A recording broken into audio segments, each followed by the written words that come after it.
I feel like this watercolor technique that I'm about to show you just doesn't get enough appreciation, but it's the only one we have at our disposal that allows us to make something we painted a bit lighter. After all, watercolors cannot be erased, so what we do instead is we lift the paint off the page. And in this video, I'm going to show you the basics of lifting technique, and if you're already familiar with lifting, then maybe it will give you some new ideas on how to use it.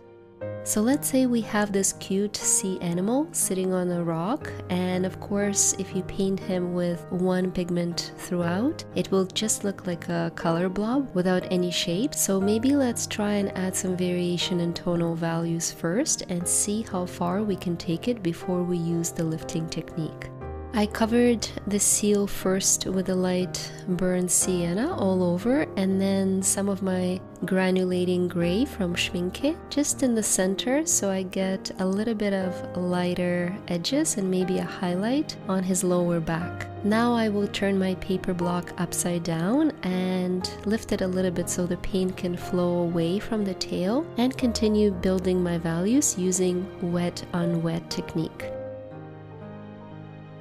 If you look at an actual seal, they sort of look like sausages. That is to say, we have a very obvious variation in light and shadow, depending on where the sun is coming from. And when they bend their necks, there are some very lovely folds that require smaller highlights to get that realistic effect.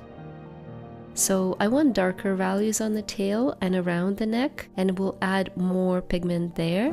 And for the lighter parts, I will add drops of clear water, hoping that this water will push the particles of paint away and create a bit of a highlight there. As always, I'm painting on Arches cold pressed paper using Escoda brushes. I will leave the links to all my watercolor materials in the description below.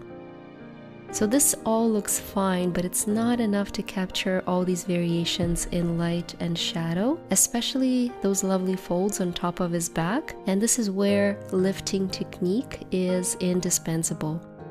I'm going to use a flat brush to literally lift some of the paint particles, creating very thin, very precise highlights exactly where I see them in the reference photo. The edge of the brush basically works as a sponge, and the key here is to lift while your paint is still damp. It's much harder to do it when everything is dry.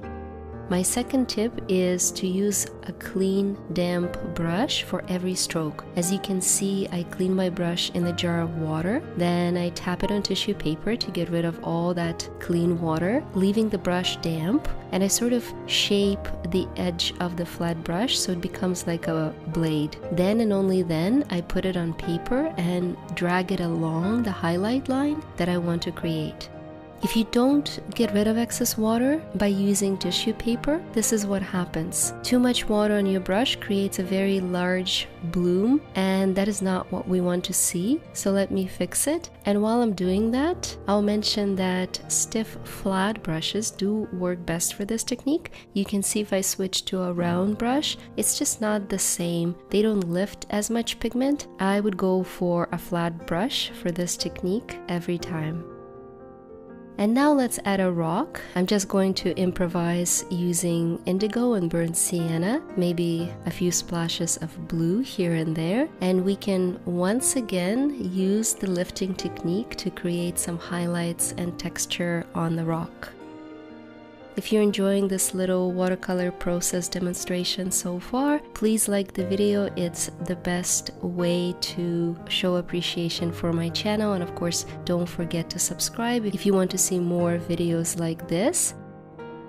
And at this point you can see that I'm still mostly using the edge of the brush to create thinner, lighter lines, and you can also use the flat side to lift a whole bunch of paint like I'm doing here if you want a much larger highlight, but really it's the thin stripy highlights that this technique is the most useful for.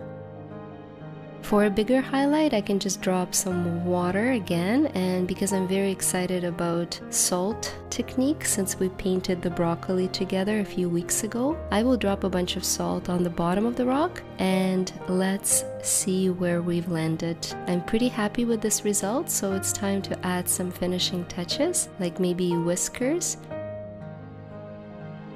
And we're done. If you want to see how I use the same lifting technique to create beautiful subtle highlights on the flower petals and get a few extra tips on glazing technique with watercolor, you can check out this video above, and I will leave you with a bunch of seals bathing in the sun for inspiration and also to do a little survey. I'm curious what colors you would use to paint these animals. In addition to brown, I see lots of blue and maybe even violet, so let me know in comments below which pigments you would reach for if you were to paint a bunch of seals. Thank you for watching and painting with me.